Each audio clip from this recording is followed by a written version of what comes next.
Yo! What's up mga paps? Welcome back! So ngayong araw tayo ay magbe-breakfast. Tinatamad kasi akong magluto ng breakfast sa bahay, kaya dito tayo kakain. Naghahanap ako ng Filipino restaurant na nagsaserve ng breakfast kaso sarado pa. Sarap sana kung ang breakfast tapsilog o kaya yung tosilog.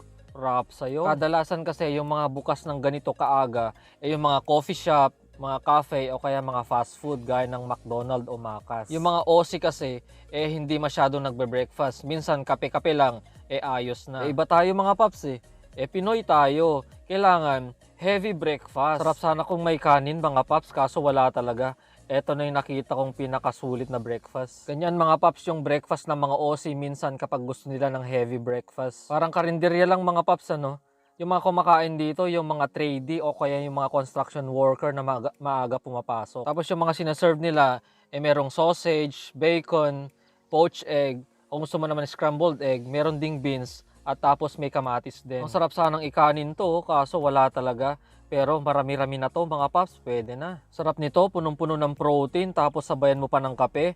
Ayos, sold na to kahit walang kanin. At ayan yung in-order natin mga paps, meron tayong sausage o kaya hotdog, meron ding bacon, meron ding scrambled egg, meron ding poached egg kaso ayoko.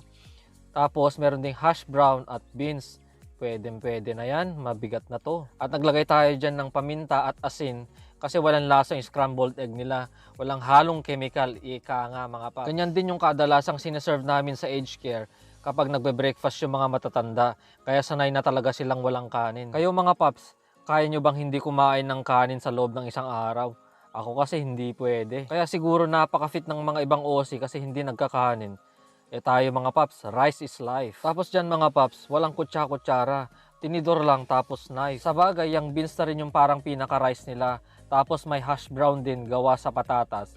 Carbs na rin yan. Kailangan kasi natin kumain ng medyo heavy for breakfast kasi pupunta tayo mamaya sa gym. Malapit lang naman tong kainan mula sa amin, mga 5 minutes drive lang kaya ayos lang. Tsaka ang kagandahan dito mga paps, mura yung breakfast nila. $15 lang.